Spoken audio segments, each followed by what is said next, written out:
Good morning, hello students, welcome back. So আজি আৰু এটা ভিডিঅ' অফ ইউনিট 12 চাগে এইটোৱে লাষ্ট ভিডিঅ' হ'ব আমাৰ 12 নম্বৰ চেপ্টাৰৰ। চ' এতিয়া আমি চাই লওঁ কি আছে লাষ্ট ভিডিঅ'টোত। So' we will be starting with page number 28। কালি শেষ হৈছিল ইমানলৈকে প্ৰিপাৰেশ্যন অফ কাৰ্বক্সিলিক এচিড। আজি আমি চাম physical properties of carboxylic acid. So' physical properties of carboxylic এচিডত কি আছে আমি প্ৰথমে চাই লওঁ। Aliphatic carboxylic acids are colorless liquids at room temperature with unpleasant odors. So যিবিলাক aliphatic carboxylic acid আছে ইহঁত জেনেৰেলি তোমাৰ লিকুইড অৱস্থাত পোৱা যায়, ঠিক আছে, ৰুম টেম্পাৰেচাৰত, আৰু সিহঁতৰ কোনো ধৰণৰ স্মেল নাথাকে, অডৰ মানে আনপ্লিজেণ্ট অডৰ, কোনো ধৰণৰ দুৰ্গন্ধ নাথাকে। নেক্সট 2 নম্বৰ পইণ্টটো হৈছে যিমানবোৰ অৰ্গেনিক কম্পাউণ্ড আছে উইথ ফাংচনেল গ্ৰুপ যেনেকুৱা এলকহল, এলডিহাইড, কিটন, এণ্ড সেইবিলাকতকৈ কাৰ্বক্সিলিক এচিড থকা কম্পাউণ্ডৰ বইলিং পইণ্টটো চবতকৈ বেছি। এই কথাটো বহুত ইম্পৰ্টেণ্ট, মনত ৰাখিবা। যিমানবোৰ অৰ্গেনিক কম্পাউণ্ড আছে সেই অৰ্গেনিক কম্পাউণ্ডবোৰত যিবোৰ ফাংচনেল গ্ৰুপ লাগি আছে চবতকৈ বেছি বইলিং পইণ্ট কোনটো ফাংচনেল গ্ৰুপ লাগি থাকিলে আমি গম পাম কাৰ্বক্সিলিক এচিড। চ' সেইটো লাইনে দি আছে কাৰ্বক্সিলিক এচিডবোৰৰ বইলিং পইণ্টটো এলডিহাইড কোৱা, কিটন কোৱা, নাইবা এলকহল কোৱা সিহঁততকৈ বেছি। এতিয়া কিয় বেছি হ'ল, হোৱাট ইজ দ্য ৰিজন? ৰিজনটো ইয়াত দি আছে due to extensive association of carboxylic acid molecules through intermolecular hydrogen bonding. এতিয়া কাৰ্বক্সিলিক এচিডে কি কৰিব পাৰে, এক্সটেনচিভ ইণ্টাৰমলিকুলাৰ হাইড্ৰজেন বণ্ডিং বনাব পাৰে, সেইকাৰণে সিহঁতৰ বইলিং পইণ্ট চবতকৈ বেছি, ঠিক আছে। এইটো এটা ইম্পৰ্টেণ্ট পইণ্ট, মনত ৰাখিবা। নেক্সট 3 নম্বৰ পইণ্ট যে কাৰ্বক্সিলিক এচিডবোৰ ডাইমাৰ হিচাপে এপ্ৰটিক চলভেণ্ট। এপ্ৰটিক চলভেণ্ট মানে পানীৰ বাহিৰত যিবিলাক চলভেণ্ট আছে, পানী ৱাটাৰ যোনটো আছে, ৱাটাৰ বা alcohol, they are known as protic solvent. এতিয়া বেঞ্জিন কোৱা, কাৰ্বন টেট্ৰাক্লৰাইড কোৱা, they are aprotic solvent. Aprotic solvent মানে এনেকৈ জাষ্ট মনত ৰাখিলে হ'ল যিবোৰ চলভেণ্টত হাইড্ৰজেন নাথাকে, অ'কে, জাষ্ট চিম্পলি মনত ৰাখিলে হ'ল। সেইবিলাকত কাৰ্বক্সিলিক এচিড কি হিচাপে থাকে, ডাইমাৰ হিচাপে থাকে। ডাইমাৰ মানে দুটা কাৰ্বক্সিলিক এচিড লগ লাগি থাকে। ডাইমাৰ মানে 2 কাৰ্বক্সিলিক এচিড একেলগে থাকে কাৰণে তাক ডাইমাৰ বুলি কোৱা হয়। চ' দিছ 3 are important points regarding the physical properties of carboxylic acid. So next আমি এতিয়া আগবাঢ়ো কেমিকেল ৰিয়েকশ্যনছ অফ কাৰ্বক্সিলিক এচিডলৈ। এতিয়া কাৰ্বক্সিলিক এচিডৰ ৰিয়েকশ্যনটো আমি 4টা ভাগত ভাগ কৰিব পাৰোঁ, ঠিক আছে। কাৰ্বক্সিলিক এচিডত কি আছে, প্ৰথমটো হৈছে ৰিয়েকশ্যন ইনভলভিং ক্লিভেজ বা ক্লিভিং অফ OH বণ্ড। এতিয়া কাৰ্বক্সিলিক এচিডৰ গ্ৰুপটোত কি থাকে, C ডাবল বণ্ড OH, ঠিক আছে, সেইটো থাকে। সেইটো কাৰ্বক্সিলিক এচিডৰ ফাংচনেল গ্ৰুপ, যাক আমি কাৰ্বক্সিল গ্ৰুপ বুলি কওঁ। এতিয়া এই কাৰ্বক্সিলিক এচিডত 4টা ধৰণে কি হ'ব পাৰে, ৰিয়েকশ্যন হ'ব পাৰে। প্ৰথমটো কি হৈছে reaction involving cleaving of OH bond. এই যে OH বণ্ড আছে এই OH বণ্ডত কি হ'ব, ভাঙিব। এইটো এটা ধৰণৰ কাৰ্বক্সিলিক এচিডৰ ৰিয়েকশ্যন।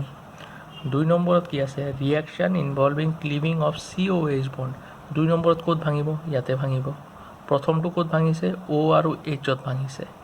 2 নম্বৰটো ক'ত ভাঙিব, ৰিয়েকশ্যনটোত ইয়াত ভাঙিব। 3 নম্বৰটোত ক'ত, reaction involving COH group. 3 number কি কৈছে যে এইখিনিতে বিক্ৰিয়াটো হ'ব। আৰু 4 নম্বৰত হৈছে substitution reaction in hydrocarbon part. যদি ইফালে যোনটো পাৰ্ট আছে হাইড্ৰ'কাৰ্বন পাৰ্ট সেইটোতহে বিক্ৰিয়া হ'ব, এই 4 নম্বৰ মতে। চ' মই আকৌ কৈ যাওঁ, chemical reaction of carboxylic acid 4টা ধৰণে বিক্ৰিয়া কৰিব পাৰে। প্ৰথম ৰিয়েকশ্যনটো হৈছে যে OHৰ মাজত ভাঙিব পাৰে। 2 নম্বৰটো হৈছে COHৰ মাজত ভাঙিব পাৰে। 3 নম্বৰটো হৈছে এই গোটেই কাৰ্বক্সিলিক এচিড গ্ৰুপৰ মাজত বিক্ৰিয়াটো হ'ব পাৰে। 4 নম্বৰটো হৈছে এই এলকাইল গ্ৰুপত ৰিয়েকশ্যনটো হ'ব পাৰে, ঠিক আছে। চ' এই 4টা ভাগত কাৰ্বক্সিলিক এচিডৰ ৰিয়েকশ্যনটো পৃথক কৰা হৈছে বা ছেপাৰেট কৰা হৈছে। চ' আমি এতিয়া এটা এটাকৈ চাম। প্ৰথমটো চাই লওঁ, reaction involving cleaving of OH bond, মানে OHত ভাঙিব, ঠিক আছে। OH মানটো জানাই, এই যে O আৰু Hত ভাঙিব, তাৰমানে হাইড্ৰজেনটো গুচি যাব, মনত ৰাখিবা। ৰিয়েকশ্যনটো চালেই গম পাবা যে reaction involving cleavage of OH bond, acidity. Acidity মানে যিবোৰ বস্তুৰ পৰা হাইড্ৰজেন সহজে ওলাই যাব পাৰে তাকে আমি এচিডিটি বুলি কওঁ। এইটো কি, এচিটিক এচিড ছ'ডিয়ামৰ লগত বিক্ৰিয়া কৰিছে। চ' বিক্ৰিয়াটো ক'ত হৈছে, এই Hটো কি হৈছে, ওলাই গৈছে, কাৰণ OHত ৰিয়েকশ্যনটো হ'ব। সো এইচৰ জায়গাত কি আহি গৈছে সোডিয়াম আহি গৈছে সো এটোৰ নাম কি সোডিয়াম এচিটেট ঠিক আছে নেক্সট এচিডিটি মানে কি হাইড্ৰোজেন ওলাই যোৱা ইয়াৰ পৰা এটা হাইড্ৰোজেন ওলাই গৈছে এটো যদি মই দুটা মলিকুল লওঁ দুটা হাইড্ৰোজেন যাব দুটা হাইড্ৰোজেন লগ হৈ কি হ'ব হাইড্ৰোজেন গ্যাস হৈ ওলাই গ'ল আৰু দুটা সোডিয়াম ইয়াত আহি লাগি গ'ল সেইকাৰণে 2 মল হৈ গ'ল ব্যালেন্স হয় সিম্পল ব্যালেন্স ঠিক তেনেকে এসিড এটা বেসৰ লগত ৰিয়েক্ট কৰিছে জানাই এসিড বেসৰ লগত ৰিয়েক্ট কৰি লৱণ এটো এটা লৱণ আৰু পানী দিছে আকৌ এচিটিক এসিড সোডিয়াম বাইকাৰ্বনেটৰ লগত ৰিয়েক্ট কৰিছে কৰি কিনে কি হৈছে সোডিয়াম কাৰ্বক্সিলেট পানী আৰু কাৰ্বন ডাই অক্সাইড গেছ এই ৰিয়েকচনটো এচিটিক এসিডহে দিব পাৰে মনত ৰাখিবা এচিটিক এসিড মেটেলৰ লগত আমি জানো যে এসিড মেটেলৰ লগত বিক্ৰিয়া কৰি লৱণ আৰু হাইড্ৰোজেন গেছ দিয়ে এসিড বেসৰ লগত ৰিয়েক্ট কৰি লৱণ আৰু পানী দিয়ে ঠিক আছে it is also a type of salt acid সল্টৰ লগত ৰিয়েক্ট কৰি আকৌ এটা সল্ট পানী আৰু কাৰ্বন ডাই অক্সাইড দিয়ে নেক্সট এটা নোট আছে important note page number 30 already তোমালোকৰ লগত এইবিলাক শ্বেয়াৰ কৰিছোঁ ইমেজ হোৱাটছআপ গ্ৰুপত জাষ্ট আজিকালি বুজাই দিওঁ বস্তুবোৰ সো এইটো এটা কাৰ্বক্সিলেট আয়ন হয় এতিয়া এই কাৰ্বক্সিলেট আয়নৰ লগত যদি ইলেক্ট্ৰন উইথড্ৰয়িং গ্ৰুপ লাগি থাকে যিটো গ্ৰুপে ইলেক্ট্ৰন টানি ল'ব so electron withdrawing group stabilises the carboxylate ion and strengthens the acid যদি কাৰ্বক্সিলেট আয়নৰ লগত ইলেক্ট্ৰন উইথড্ৰয়িং গ্ৰুপ লাগি থাকে তেনেহ'লে এই কাৰ্বক্সিলেট আয়নটো কি হৈ যায় ষ্টেবিলাইজ হৈ যায় এণ্ড এজ এ ৰিজাল্ট এচিডৰ ষ্ট্ৰেংথটো কি হ'ব বেছি হ'ব 2 নম্বৰ পইণ্টত চোৱা ইলেক্ট্ৰন ডনেটিং গ্ৰুপ যদি ইলেক্ট্ৰন ডনেটিং গ্ৰুপ ইলেক্ট্ৰন ঠেলি দিয়ে এই আয়নিক কাৰ্বক্সিলেট আয়নলৈকে তেতিয়া কি হ'ব ই কাৰ্বক্সিলেট আয়নটো ডিষ্টেবিলাইজ কৰিব আৰু এচিডৰ ষ্ট্ৰেংথটো কি হৈ যাব উইক হৈ যাব সো সিম্পল কথা এনেকৈ মনত ৰাখিলে হ'ল যদি ইলেক্ট্ৰন উইথড্ৰয়িং গ্ৰুপ লাগি থাকে এচিডৰ ষ্ট্ৰেংথ বাঢ়ি যাব আৰু যদি ইলেক্ট্ৰন ডনেটিং গ্ৰুপ লাগি থাকে এচিডৰ ষ্ট্ৰেংথ কমি যাব এইটোই কনসেপ্ট মনত ৰাখিবা উইথড্ৰয়িং এচিডিটি বাঢ়াই দিয়ে ডনেটিং এচিডিটি কমাই দিয়ে সো ইয়াতে চোৱা সো এইটো এটা কম্পাউণ্ড এইটো এটা কম্পাউণ্ড এইটো এটা কম্পাউণ্ড ঠিক আছে এতিয়া নাইট্ৰো গ্ৰুপটো কি গ্ৰুপ নাইট্ৰোৱে কি কৰে নাইট্ৰোৱে ইলেক্ট্ৰন উইথড্ৰ কৰে নাইট্ৰো গ্ৰুপ আৰু ইলেক্ট্ৰন উইথড্ৰয়িং গ্ৰুপ আৰু OCS এইটো কি ইলেক্ট্ৰন ডনেটিং গ্ৰুপ এইবিলাক উইথড্ৰয়িং ডনেটিং গ্ৰুপ তোমালোকৰ ফাৰ্ষ্ট ইয়াৰৰ লাষ্ট চেপ্টাৰত দিয়ে আছে directive influence of group so যেহেতু ই কি আছে ইলেক্ট্ৰন টানি আনিব সো টানি আনিলে সবতকৈ বেছি কাৰ এচিডিটি হ'ব ইয়াৰ তাৰপিছত ইয়াৰ আৰু সবতকৈ কম ইয়াৰ কাৰণ ই ইলেক্ট্ৰন ঠেলি দি আছে ঠেলি দিলে কি হ'ব ইয়াৰ এচিডিক ষ্ট্ৰেংথটো কমি যায় মলিকুলটো নেক্সট আগবাৰো আমি reaction involving cleavage of COH bond এইবাৰ ৰিয়েকশ্যনটো ক'ত হ'ব কাৰ্বন OHৰ মাজত এক ইয়াত ভাঙিব ঠিক আছে 2 নম্বৰটো হ'ল 1 নম্বৰটো গুচি গ'ল সো ইয়াৰ ভিতৰত দুটামান ৰিয়েকশ্যন আছে প্ৰথমটো হৈছে ফৰ্মেশ্যন অফ এনহাইড্ৰেট এইটো এটা এচিড হয় এইটো এটা এচিড হয় কি acid ethanoic acid so ethanoic এচিডত যেতিয়া তুমি ডিহাইড্ৰেটিং এজেণ্ট দিবা ফসফৰাছ পেণ্টক্সাইড হিট দিবা নাইবা সালফাৰিক এচিড দি হিট দিবা দিলে কি হ'ব ইয়াৰ পৰা জাষ্ট পানী ওলাই এনহাইড্ৰেট বনাব সো এইটো কোৱা হয় ইথানোইক এনহাইড্ৰেট পানী কেনেকৈ ওলাই চলা ইয়াৰ পৰা OH টো গ'ল আৰু ইয়াৰ পৰা H গ'ল ঠিক আছে ভালকৈ চোৱা OH আৰু H গ'ল OH আৰু H মিলাই কি হ'ল পানী আৰু এই কাৰ্বনটো এই অক্সিজেনৰ লগত লাগি গৈছে চোৱা জাষ্ট সিম্পল ৰিয়েকশ্যন এইটো কোৱা হয় ইথানোইক এনহাইড্ৰেট সো কাৰ্বক্সিলিক এচিডত যেতিয়া তুমি এচিড আৰু হিট দিবা নাইবা ফসফৰাছ পেণ্টক্সাইড নাইবা হিট দিবা তেতিয়া তুমি কি পাবা এনহাইড্ৰেট পাবা এষ্টাৰিফিকেশ্যনত কি কৰা হয় চোৱা কাৰ্বক্সিলিক এচিডৰ লগত যেতিয়া এলকহল এইটো কাৰ্বক্সিলিক এচিড এইটো এলকহল মানে মিথানল ইন প্ৰেজেন্স অফ অলপমান মিনাৰেল এচিড H2SO4 হ'ব পাৰে নাইবা HCl হ'ব পাৰে দিলে কি পাবা এষ্টাৰ আৰু পানী ঠিক আছে সিম্পল ৰিয়েকশ্যন মনত ৰাখিবা এচিড এলকহলৰ লগত বিক্ৰিয়া কৰিব ইন প্ৰেজেন্স অফ এচিড তেতিয়া আমি এষ্টাৰ আৰু পানী পাম নেক্সট আছে reaction with PCl5 PCl3 NaCl2 this reactions আগৰ নিচিনাই হেলো এলকেনত অলৰেডি এইবিলাক পায়ে আহিছে অলপ মই কৈ দিওঁ সো কাৰ্বক্সিলিক এচিডত ৰিয়েকশ্যনটো ক'ত হ'ব OHৰ জেগাত মনত ৰাখিব সব OHৰ জেগাত কি আহি গৈছে এটা Cl আহি গৈছে OHৰ জেগাত এটা কি আহি গৈছে Cl আহি গৈছে OHৰ জেগাত এটা কি আহিছে Cl আহিছে এতিয়া এই তিনিটা ৰিয়েকশ্যনৰ ভিতৰত কোনটো ৰিয়েকশ্যন বহুত বেছি ভাল থায়নিল ক্লৰাইডলৈ কিয় বাকি যিবিলাক সাইড প্ৰডাক্ট আছে এইকেইটা গেছ হৈ উৰি যায় আৰু এইটো তুমি পিওৰ কম্পাউন্ড হিচাপে পাবা ইয়াত সেইটোৱে দিয়া আছে যে ওপৰৰ তিনিটা বিক্ৰিয়াৰ ভিতৰত থায়নিল ক্লৰাইডৰ লগত বিক্ৰিয়াটো সদায় প্ৰিফাৰ কৰা হয়, কাৰণ থায়নিল ক্লৰাইডৰ লগত বিক্ৰিয়া কৰি আন দুটা প্ৰডাক্ট গেছিয়াছ হয়, সেইকাৰণে সিহঁতে সেই ৰিয়েকশ্যন মিক্সাৰৰ পৰা সহজে ওলাই যায় বা উৰি যায়, ফলত আমি এই প্ৰডাক্টটো সহজে পিউৰিফিকেশ্যনত কৰিব নালাগে, সহজে পিউৰিফাই অৱস্থাতে পাওঁ সেইটোৱে। চ' পেজ নম্বৰ 31 গ'ল। Page number 32 reaction with ammonia. Carboxylic acid এমনিয়াৰ লগত কেনেধৰণৰ বিক্ৰিয়া কৰে।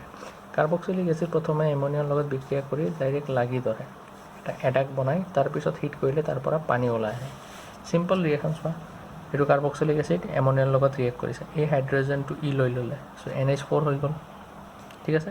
আৰু হিট কৰাৰ লগে লগে যিকোনো বস্তু হিট কৰাৰ লগে তাৰ পৰা পানী ওলাব, ইয়াৰ পৰা হাইড্ৰজেন দুটা গ'ল আৰু ইয়াৰ পৰা এটা অক্সিজেন গ'ল, চ' সেইকাৰণে পানী ওলাই গ'ল, ফলত কি পালোঁ আমি এমাইড। এইটোৰ নাম কি এচিড এমাইড। এইটো ৰিয়েকশ্যন চোৱা, বেঞ্জয়িক এচিড এমনিয়াৰ লগত ৰিয়েক্ট কৰিছে, প্ৰথমে এইটো এটা এডাক বুলি কৈছোঁ আৰু এমনিয়াম বেঞ্জয়েট বনাইছে, তাৰ পৰা পানী ওলাই গৈছে, বেঞ্জামাইড পাই গৈছোঁ। এইটো চোৱা, থেলিক এচিড বুলি কোৱা হয়, এমনিয়াৰ লগত ৰিয়েক্ট কৰিছে, প্ৰথমে এনেকুৱা বনাইছে, হিট কৰিছা, পানী ওলাই গৈছে, থেলামাইড পাইছা, আকৌ হিট কৰিছা, তেতিয়া এমনিয়া ওলাই গৈছে, তেতিয়া কি পাইছা থেলিমাইড পাইছা। চ' এই ৰিয়েকশ্যনটো আমাক লাগিব পিছত, এইটো ইম্পৰ্টেণ্ট হয়। চ' প্ৰথমে কি হয়, কাৰ্বক্সিলিক এচিড এমনিয়াৰ লগত বিক্ৰিয়া কৰি এটা ইণ্টাৰমিডিয়েট বনাই, তাক আকৌ হিট কৰিলে তাৰ পৰা পানী ওলাই, আৰু আকৌ যদি হিট কৰোঁ আল্টিমেটলি তাৰ পৰা এমনিয়া ওলাই, এই বস্তুটো আমি পাওঁ। Next reaction involving COH group. So' page number 33 আছে আমাৰ ৰিয়েকশ্যন ইনভলভিং COH গ্ৰুপ। এতিয়া ৰিডাকশ্যন মানে আমি জানো অক্সিজেনটো ওলাই যোৱাকৈ ৰিডাকশ্যন বুলি কোৱা হয়। কাৰ্বক্সিলিক এচিডক যদি তুমি lithium aluminium hydride in presence of ether নাইবা ডাইবৰন আৰু ৱাটাৰ দিয়া, তেনেহ'লে কি পোৱা এলকহল পাইছোঁ। কাৰ্বক্সিলিক এচিডৰ পৰা আমি এলকহল কেনেকৈ পাব পাৰোঁ, থ্ৰু ৰিডাকশ্যন, এইবিলাকক কোৱা হয় ৰিডিউচিং এজেণ্ট, ঠিক আছে। নেক্সট আছে ডিকাৰ্বক্সিলাইজেশ্যন। এইটো হৈছে ছ'ডিয়াম এচিটেট, এইটোক আমি বনাব পাৰোঁ, অলৰেডি আমি চাইছোঁ। ঠিক আছে, ফাৰ্ষ্টত যোনটো ৰিয়েকশ্যন আছিল ছ'ডিয়ামৰ লগত কাৰ্বক্সিলিক এচিড বিক্ৰিয়া কৰি, নাইবা ছ'ডিয়াম হাইড্ৰক্সাইডৰ লগত, নাইবা ছ'ডিয়াম কাৰ্বনেটৰ লগত, এইটো আমি বনাই ল'ব পাৰোঁ। এইটো এটা চল্ট হয়, sodium salt of carboxylic acid. তাক যদি আমি ছ'ডিয়াম হাইড্ৰক্সাইড আৰু কেলছিয়াম অক্সাইডৰ লগত হিট কৰোঁ, তেনেহ'লে আমি মিথেন আৰু ছ'ডিয়াম কাৰ্বনেট পাম। এই ৰিয়েকশ্যনটো তোমালোকে ফাৰ্ষ্ট ইয়াৰতো পাইছা, যদি মনত কৰিব বিচাৰা। ছ'ডা লাইমৰ লগত বিক্ৰিয়া কৰে, এইটো ছ'ডা লাইম বুলি কোৱা হয়, ছ'ডিয়াম হাইড্ৰক্সাইড আৰু কেলছিয়াম অক্সাইডক। Next substitution reaction in the hydrocarbon part. চাৰিটা ধৰণৰ বিক্ৰিয়া দেখাইছিল, চ' আমি লাষ্ট পাৰ্টত আহি গ'লোঁ, সেইটো কোৱা হয় হেল'জেনেশ্যন। হেল ভলাৰ্ড জেলেনস্কি ৰিয়েকশ্যন, মানুহৰ নাম দি ৰিয়েকশ্যনটো হয়। দিছ ৰিয়েকশ্যন ইজ ভেৰি ইম্পৰ্টেণ্ট, কাৰণ এইটো লাষ্ট ৰিয়েকশ্যন যিহেতু। চ' এই ৰিয়েকশ্যন মতে কি চোৱা, যদি কাৰ্বক্সিলিক এচিডত আলফা হাইড্ৰজেন থাকে, সেই আলফা হাইড্ৰজেনটোক যদি আমি হেল'জেনৰ লগত বিক্ৰিয়া কৰোঁ in presence of red phosphorus আৰু হাইড্ৰলাইচিছ কৰোঁ পানীৰে, তেনেহ'লে আলফা পজিশ্যনত থকা হাইড্ৰজেনটোৰ জেগাত কি সোমাব, এটা হেল'জেন সোমাব। বিক্ৰিয়াটো ভালকৈ চোৱা, হেল ভলাৰ্ড জেলেনস্কি ৰিয়েকশ্যন মই ইয়াতে বুজাই দিওঁ। হেল ভলাৰ্ড জেলেনস্কি ৰিয়েকশ্যন দেখাব হ'লে কাৰ্বক্সিলিক এচিডত কি থাকিব লাগিব, আলফা হাইড্ৰজেন থাকিব লাগিব, আৰু সেই আলফা হাইড্ৰজেনটোৰ জেগাত এটা হেল'জেন সোমাব, যদিহে আমি সেই কাৰ্বক্সিলিক এচিডক halogen in presence of red phosphorus react কৰোঁ আৰু হাইড্ৰলাইজ কৰোঁ। হাইড্ৰলাইজ মানে পানীৰ লগত বিক্ৰিয়া কৰোঁ। চ' ইয়াতে চোৱা কি হৈছে, কাৰ্বক্সিলিক এচিডৰ লগত লাগি থকা কাৰ্বনক আলফা কাৰ্বন বোলে, আৰু তাত লাগি থকা হাইড্ৰজেনক আলফা হাইড্ৰজেন বোলে। চ' এইটোত আলফা হাইড্ৰজেন আছে, এই আলফা হাইড্ৰজেনটোৰ জেগাত কি হৈছে, এটা হেল'জেন সোমাই গৈছে। এতিয়া কি হেল'জেন সোমাব পাৰে, এই এক্সটো কি হ'ব পাৰে, এক্সটো ইয়াত হ'ব পাৰে ক্লৰিন নাইবা ব্ৰমিন। যদি এইটো ক্লৰিন হয়, এটা ক্লৰিন ইয়াত যাব, আৰু যদি এইটো ব্ৰমিন হয়, এটা ব্ৰমিন ইয়াত যাব। চ' ইয়াৰ পৰা যোনটো হাইড্ৰজেন ওলাই আহিব, সেই হাইড্ৰজেনটো, আৰু ইয়াততো দুটা আছিল, ক্লৰিন নাইবা ব্ৰমিন, এটা ক্লৰিন হৈ যাব নাইবা এটা ব্ৰমিন হৈ যাব, আৰু এটা ইয়াত লাগি ধৰিব। এইটোকে কোৱা হয় Hell Volhard Zelinsky reaction. Next ring substitution. Ring substitution মানে ৰিঙত কোনটো গ্ৰুপ আহি লাগিব আৰু ক'ত লাগিব। মনত ৰাখিবা, carboxylic acid is a meta directing group আৰু মেটা ডাইৰেক্টিং গ্ৰুপ।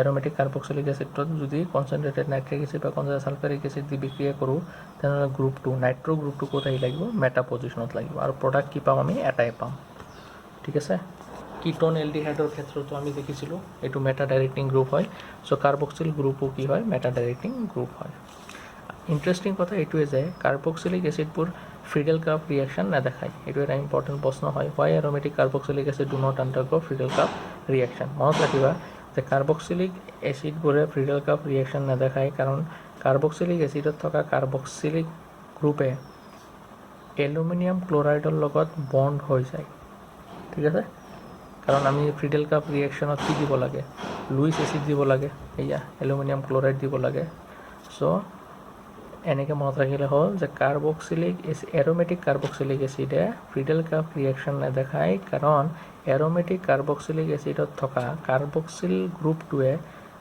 এলুমিনিয়াম ক্লৰাইডৰ লগত বান্ধনি কৰি দিয়ে যোনটো আমাক ৰিয়েকশ্যনত দিব লাগে